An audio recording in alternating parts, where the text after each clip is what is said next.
Hey guys, welcome back to another episode of the Mind Muscle Connection podcast. Today's a Q&A episode. I have three questions I want to dive into. So let's just get into them, get right to it. So somebody reached out to me and asked if 3 weeks of exercise and calorie counting is enough time to see the scale budge, or is it normal for nothing to happen in 3 weeks? Really, I guess the bigger pick, I'm going to dive into this and obviously go over what are some expectations that we can have here, but it's hard to say for sure. Ideally, again, if we are looking for weight loss and want to see that scale go down, there are certain situations where maybe that's the right thing, maybe it's not. So you do need to decide if that's the right thing for you. Again, some good things here are going to be if you are like your BMI is relatively high. Again, that's a sign that, hey, we probably need to drop some weight. Again, BMI is not the greatest tool, but again, it does tell us, again, if we're in that obese kind of category or higher, we probably need to we're going to need to drop some weight. If you fall in that like underweight category, you probably don't need to lose weight. So again, this is going to be a different there, right? So again, that's just a really kind of crude metric to decide if you should drop some body fat or not there. Again, most people need a combination of adding a little bit of muscle and dropping some body fat, at least a little bit. But then like how drastic we go with it, if we're just looking at weight loss, is really going to depend on your current body composition there. What I'll say on this first is it really depends on what you are doing before this. Okay. So what I mean by that is what's your exercise look like? What does your kind of diet and everything look like? If you already lost say 10% or more of your body weight recently, it's going to be a little bit harder to see some weight loss there. So that's obviously going to skew that. Again, obviously where your body weight is going to be a big thing here with this. Again, 3 weeks in, and again, I'm assuming most people that want to see this, they're coming from a standpoint of they're not really doing anything, or again, maybe their diet they've maybe been doing some exercise, but their diet isn't really, they've just been winging that. And if that's the case, and again, your weight has maintained or slightly gone up over time, then yes, ideally you would want to see some sort of like downward trajectory in the first 3 weeks. And if you're not seeing that, we'll go over what the scale could be telling us and everything like that, then there's some things that could be going on. And we probably need to make an adjustment from a calorie standpoint. But real quick, if you're just looking at scale weight, there may be some things that you are overlooking. Okay. So again, first measurements. So just because the scale's not trending down doesn't necessarily mean that's not a good thing, right? Again, if your measurements are changing, particularly around your midsection, that's obviously a good sign. How your clothes are fitting, if those are feeling better and fitting better, again, that's a good sign that we're on the right track here, despite the fact that the scale hasn't budged. But also, how are we weighing in too? Because this is super important, right? Because a lot of times what I see happen here is some person will weigh in, let's say they're at 160, and then they just randomly weigh in. They don't have any structure around when they're weighing in. They'll weigh in at different times of the day, different days. They'll weigh in and they'll only look at like one weigh in per week versus taking the average and where that's trending.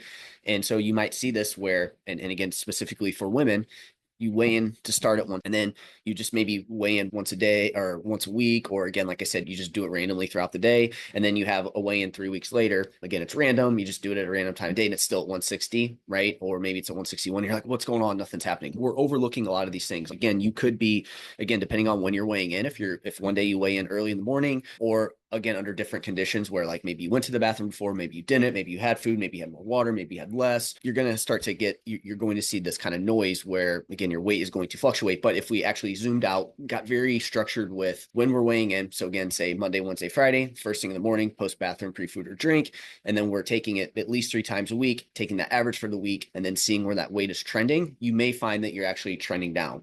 Now, and then again, for women in particular, we also have the noise of the menstrual cycle, where if, again, you could be weighing in, say, a week or two after you just had your period, and then you weigh in again a week before you are about to, start your period again, which typically leads to a little bit more water retention, a little bit more inflammation in general. And so you see your water weight. So again, you could think that nothing's changing, but really it's just some water weight fluctuations and consistency around the scale. Okay.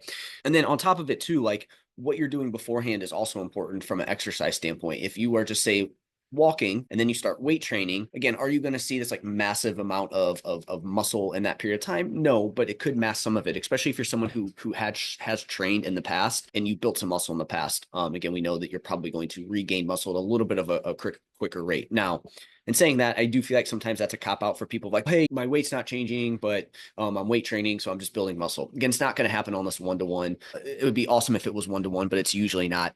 And it's usually just an excuse for, hey, somewhere along the lines, we're consuming more calories than we think we are there. So again, what we're doing before is going to be super important, is going to impact some of this. So in this specific example, I would first do those things that I talked about of, hey, make sure you're also looking at measurements, making sure you're paying attention to how clothes are fitting, making sure you're getting consistent with when you're weighing in and you're tracking that versus just in your head being like, oh, hey, 3 weeks ago I was 160 and then I weighed in this time and I'm 160. That's just going to lead to you getting frustrated. So have some way to track that. And again, if you find that you do that again for 3 weeks and you look at your average weight and it's not trending down, measurements aren't changing, nothing is going in the right direction, you're not feeling better, you're not looking at your biofeedback and it's not improving, then it is probably going to be something in terms of either you need to be more accurate with your tracking, your calories are too high for what you're doing, or maybe your movement, you could increase your movement a little bit there. And again, just some common tracking mistakes that I see is going to be inconsistent tracking. So you're just tracking 4 or 5 days out of the week. You just track randomly. You track at the end of the day where you're just like, I ate this, I ate that. I think I ate that. And then you forget half of what you ate. So more consistent tracking, pre-planning versus being reactive or tracking at the end of the day is going to be more helpful. Looking at meals out as well too. If you go out to eat multiple times a week, again, it's really hard to be accurate there with your calories. Not weighing out your foods, not tracking your like snacks and little bites and stuff throughout the day. I know parents are probably notorious for parents to, if your kid has some food, to take a little bit of their food, and then you're not tracking that. And these things can add up. It's not just like one time. It's just you do it throughout the day, throughout the weeks. It's going to start to add up. So those are the big things from a tracking perspective that we want to look at. But again, it could be that you put in your calorie number and it spit out a number, and you went off something that you did, say 3, 4, 5 years ago or longer, and you're going off of that number. And again, your caloric amount may not, like your how much you expend throughout the day may not change a ton, but it is, as you get older, it could slow down a little bit depending on what you do, what your kind of overall health looks like for taking certain medications. Again, if things are out of whack from, again, a hormonal perspective, that can alter how many calories you expend throughout the day. And you could see that number be different than what it was initially when you did your calories the last time. So you might need to make an adjustment there and trend down. And also just understand that even if you have the best intentions of tracking and being super consistent, we are just notoriously bad at tracking. Even if you try to be, as accurate as possible, we still end up being, a couple hundred calories under. People tend to overestimate protein, underestimate carbs and fats that they consume. And again, it's just a natural human thing, right? It's the same as you go to the dentist and the dentist is like, hey, how often do you floss? And you're like, I floss every night. And then if you actually tracked it, you're actually just flossing like 3 days out of the week or less, but you always think it's more, right? So again, if that's something, that's a good kind of analogy there with that. So those are the things we want to look at if you're not seeing results. The big thing here is what should happen, and what I see happen a lot, and this tells me that, and this is a sign that I see with clients, it tells me we're on the right track, is usually that first week, if you're eating regularly and then you start tracking your calories and say you eat closer to what a deficit is for you, you'll see water weight come off and you'll see this kind of big whoosh on the scale. And that's a good sign. So if you haven't seen that, again, there's something in terms of the like your calories are off. Again, there could be some you're missing out on certain calories or you're under reporting, whatever it may be. So I would look at those things. So again, TLDR here on this is from a weight loss perspective, if we're 3 weeks in and we're not seeing things trend down, again, we're looking at the average of weight over time trending down, and it's not happening in 3 weeks, something is off and we need to adjust there. And another thing here with this is a lot of people overlook, they go from not focusing on anything to then trying to elicit weight loss. And again, like and going straight into counting calories and trying to eat in a deficit and all these things. Sometimes people need a little bit of a period of time to get habits in check, start to, hey, let's make sure you have some good nutrition habits in place for 2, 4, 5, 6 weeks, work on the habits, work on improving your lifestyle, getting all that stuff dialed in. And then once you nail that, a lot of times people will end up dropping some weight and recomping in that process. And then from there, now being like, okay, now I'm going to be intentional about getting into a calorie deficit and eating fewer calories, right? Through tracking. And I found that approach to work a lot better than just, oh, hey, you know what? 2 weeks ago, I was just doing or yesterday I was doing anything and everything. I wasn't exercising. Now I'm just going to go straight into a calorie deficit. Again, it can work, but it's a little bit harder. We need to prep the body a little bit for that. And again, there's a lot of low-hanging fruit that if you get that dialed in, not only will it help you lose weight and body fat before you actually try to eat less calories, but it will also make that process easier. So again, that's something to look at there. So let me know if you have any questions on that or anything. All right. So second question of the day is, and I guess real quick on that too, from a muscle perspective, it's going to take a lot. Again, unless you're coming back from a layoff, you're not going to see substantial muscle growth in that short of time. So that does change it there a little bit. And even if you had a long layoff, the amount of muscle you're going to see in 3 weeks still isn't going to be anything crazy there. So that's where I just come back to the, like, again, it's never going to be one-to-one. Fat loss is a little bit of a quicker process. Weight loss is something that we can see happen on a much quicker kind of time scale than, say, adding lean body mass. Okay, so next question is, if one loses some muscle during a cut, then they normalize calories, can they expect to regain that muscle similarly to how one would from muscle loss from detraining? Yeah, I do think so. I think that, again, if you were in a deficit, you somehow lost muscle, which I am going to talk about here in a minute, and then you go back to normal calories and you go back to now being able to push your training, everything like that, yeah, you should see your muscle come back fairly quickly. So again, this is a good question because a lot of people hear muscle loss and they think it's this kind of death sentence of you're never going to regain it.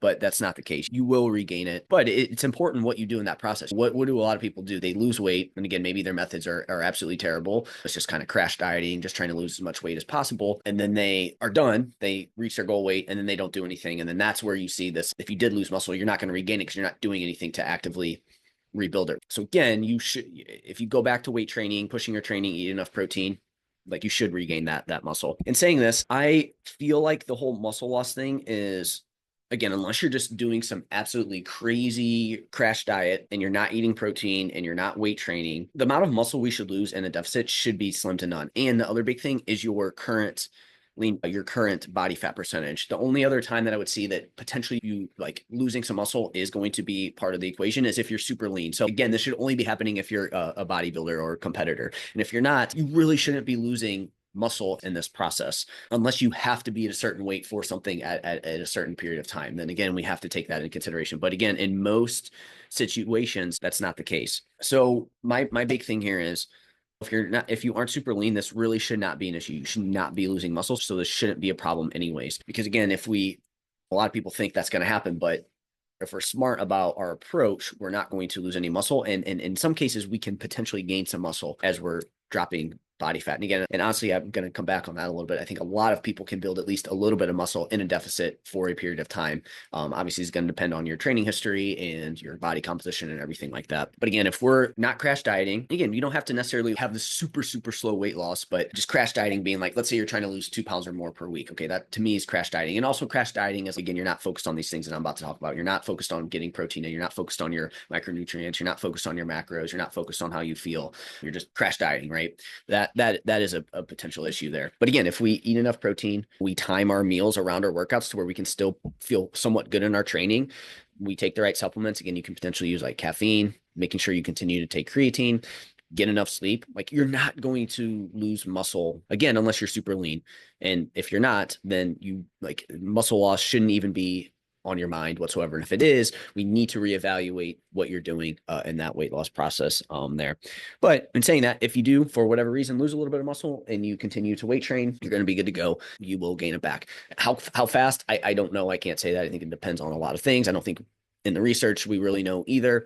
But from my understanding, when you detrain, meaning you don't train for a while, I want to say it's like a third or half the time essentially. But again, that's just a very crude number there. Again, it's probably going to come back a little bit quicker though if you've already built it and you lost it versus if you're trying to build new tissue. But actually, as I say that, there was a recent study. I'm going to actually pull this up. So I just realized that one of the authors, Daniel Plotkin, somebody I had on the podcast before, I may get him on to chat about that study. But they did find that untrained participants gained muscle as quickly as trained participants after immobilization. So again, maybe that's not necessarily the case there. Maybe we need to rethink that. But I think at the end of the day, we obviously want to try to not lose muscle. And again, it's a lot harder to lose muscle than you think it is there. So hopefully that answers that. And then last question is, I'm on my last 13 pounds for a cut. That will put me around 159. I'm comfortable losing 2 to 3 pounds a month and drawing it out. At this close to goal weight, is there a benefit to slow weight loss or quick and dirty for the end? Would one preserve more muscle? Would the latter build more? So anytime the larger the deficit, the less likely it is that you will build muscle in that process. And again, the larger and larger it gets, you may be risking losing muscle, right? We just talked about that again, how hard it is, but again, that is the case. And leanness also counts. So overall body fat leanness matters. If you're at higher body fat levels and you're losing at a quicker rate, but you're doing all the things, you shouldn't really lose muscle in that process. Again, and vice versa. If you're someone who is already somewhat lean and you start to go quicker, again, and you have a decent amount of muscle, you may start to risk losing it at that point. Okay. So again, with that, yes, a smaller deficit will be better from a lean body mass standpoint. There to answer that. But again, so this last 13 pounds would going slower be better than just getting it done. And again, I think it really just comes down to your body composition. The leaner you are, the slower you probably want to be at that point when you're getting down to the last 13 pounds. The higher your body fat percentage is, you could probably be a bit more aggressive on the way down. But as you get lower and lower in weight, I do find that the scale weight doesn't decrease as much, and it's more a body comp thing that we need to look at. Again, as you get super lean, I think the scale weight matters less at this point in terms of seeing it trend down. It's more like you have to just see how your body composition is changing and looking at measurements and looking at progress photos at that point. And I think the scale weight matters less. Now, again, you'll still want to look at the scale weight to make sure it's not like trending up or anything like that. But I do think that the emphasis on seeing it trend down as you get leaner and leaner, it's just that's less of a focus, because I've seen this many times where, once clients get leaner and they try to focus on continuing to see that scale weight go down, you just always see this diminishing returns in terms of look at that point. But again, it really depends on your level of leanness. So really there's no right or wrong. I don't think, to me, there's never a downside of going a little bit slower with weight loss, especially if you're down to, say, your last 10-ish pounds that you need to drop. Again, for the lean body mass perspective there. So I don't think there's ever a downside to that. And there's some inherent risk with going a little bit quicker. But again, if you're at a little bit of a higher body fat percentage, you're probably fine. And as long as you can sustain it and it doesn't lead to binging later on or, again, a rebound, then you should be good to go. So I think part of it is you figuring that out, what works best for you there, right? But again, this is where we do want to make sure we're looking at measurements, looking at your overall body composition as you get further down. But again, no matter what, would one preserve more muscle? Would the latter build more? Again, at the end of the day, the closer you can be to your maintenance calories and a small surplus, the better it's going to be for putting your body in a position to add muscle or maintain it, obviously. The further away we get from that, the less likely it is that you're going to build muscle, and the more likely it becomes that you could potentially lose muscle, again, depending on what we do in that process, right? Assuming you're eating enough protein, weight training, getting good sleep with that. So hopefully that answers that one there. Trying to think if there's anything else I want to. And then also too, there's everything in between, right? So the way this kind of question is asked, is there a benefit to slow loss or quick and dirty for the end? So we're on both ends of the spectrum, and there's really a lot of in between as to what's wrong with a more moderate approach, right? Again, you also have that option. And as I said, I don't think there's anything wrong with going a little bit slower, other than that's a little bit more time that you need to potentially be dieting. But again, there's pros and cons to that approach of being a little bit more moderate with it. But that's it for this episode. If you found this podcast to be helpful in any way, if you could leave a rating and review, that will help more people find this podcast. Second, you haven't yet, give me a follow on Instagram, Jeff, HOEHN_. That's where I'm most active on social media. And then if you have any questions on, hey, it's been 3 weeks, I'm not seeing results. Will I gain muscle? Small deficit? And again, if these are questions you have, my free 30-minute strategy calls for you. You can set up that in the show notes, and I look forward to chatting with you. We can figure out what your struggles are, how to get you to move forward and get you moving in the right direction there with that. And again, the link to that is in the show notes. So that's it for this episode. I'll chat with you guys next time.